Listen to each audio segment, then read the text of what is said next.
ഓമനത്തം മാറാത്ത കുരുന്നു കുഞ്ഞുങ്ങളുടെ ചോര കാണുമ്പോൾ, അവരുടെ ശവക്കൂനകൾ കാണുമ്പോൾ, മാലാഹ കുഞ്ഞുങ്ങളെ വെള്ളത്തുണിയിൽ പുതപ്പിച്ച് ചേർത്ത് വെച്ച് ആർത്തുകരയുന്ന അച്ഛനമ്മമാരെ കാണുമ്പോൾ ആനന്ദത്തിൽ ആറാടുന്ന മനുഷ്യവിരുദ്ധ യുദ്ധവറിയൻ ജിങ്കോയിസ്റ്റ് കൂട്ടങ്ങൾക്കും മാധ്യമപ്രവർത്തകരോട് തീർത്താൽ തീരാത്ത പക സൂക്ഷിക്കുന്ന പ്രത്യയശാസ്ത്രങ്ങളുടെ സൈബർ അടിമകൾക്കും വലിയ സന്തോഷമുണ്ടാക്കിയ ദൃശ്യങ്ങളാണ് കണ്ടത്.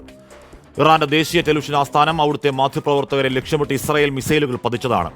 ആ വനിതാ മാധ്യമപ്രവർത്തക വാലും ചുരുട്ടി ഇറങ്ങി ഓടിയെന്നും പേടിത്തൂറിയെന്നും അപ്പോൾ തന്നെ ട്രോളിൽ ഇറക്കി പ്രൊപ്പഗണ്ട യന്ത്രങ്ങൾ. എന്തിന്? ഇതാങ്ങി നിലമ്പൂരിൽ ഏതോ വിഷയത്തിന് രാഹുൽ മാങ്കൂട്ടത്തിനെ ട്രോളാൻ മുഖം മാസ്ക് ചെയ്തിറക്കിയ ഒരു ഇൻസെൻസീവ് പരിഹാസം വരെ കണ്ടതാണ്. പിന്നിൽ എരിഞ്ഞുകത്തുന്ന സ്വന്തം സ്ഥാപനത്തിന് മുന്നിൽ ഏതു സമയവും തലയിൽ വീണ് ജീവനെടുക്കാവുന്ന ഒരു ഇസ്രായേൽ മിസൈലിനെ ഭയക്കാതെ കയ്യിൽ ചോരയുമായി എന്ന് റിപ്പോർട്ട് ചെയ്തൊരു ധീരൻ മാധ്യമപ്രവർത്തകനെ കണ്ടു ലോകം. جلوه اقتدار ایران و شکست هیمنه رژیم صهیونیستی رو به تصویر کشیدیم.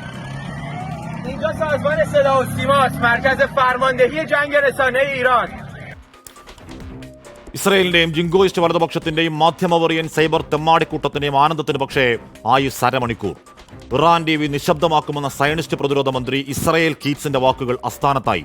വീണ്ടും ഇറാൻ ടി വി ഓണയർ.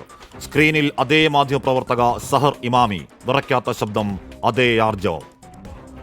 صدا و سیمای جمهوری اسلامی ایران دیدیم نمونه بارز و آشکار مخالفت با آزادی بیان هستش. ساختمان خبر مورد هدف قرار نگرفت. ജോലി ചെയ്ത കുറ്റത്തിന് 3 മാധ്യമപ്രവർത്തകരെ അവിടെ ഇസ്രായേൽ കൊന്നു. നൂറുകണക്കിന് മാധ്യമപ്രവർത്തകരെ, ആരോഗ്യ പ്രവർത്തകരെ കുരുതി കൊടുത്ത ക്രൂരതയ്ക്ക് മുന്നിൽ 3 ഒരു കണക്കല്ല. എങ്കിലും ആ ന്യൂസ് ഡെസ്കിലെ മണിക്കൂറുകൾ ലോക മാധ്യമ ചരിത്രത്തിൽ രേഖപ്പെടുത്തലാണ്. പ്രിയപ്പെട്ട സഹർ ഇമാമി, ജീവൻ നഷ്ടമാകുന്ന ഉറപ്പുള്ള സമയത്തും നീ ചെയ്യുന്ന ജോലിയോട് കാണിച്ച അങ്ങേയറ്റം പ്രതിബദ്ധതയ്ക്ക്, പെൺകരുത്തിന്റെ നാനാർത്ഥത്തിന്, മരണമുഖത്തും ഇടറാത്തതിന്റെ ശബ്ദത്തിന്, കാതങ്ങൾക്കിപ്പുറത്തൊരു മാധ്യമപ്രവർത്തകന്റെ സ്നേഹാദരങ്ങൾ, അഭിവാദ്യങ്ങൾ. പ്രിയ പ്രേക്ഷകർക്ക് എൻകൗണ്ടറിലേക്ക് സ്വാഗതം.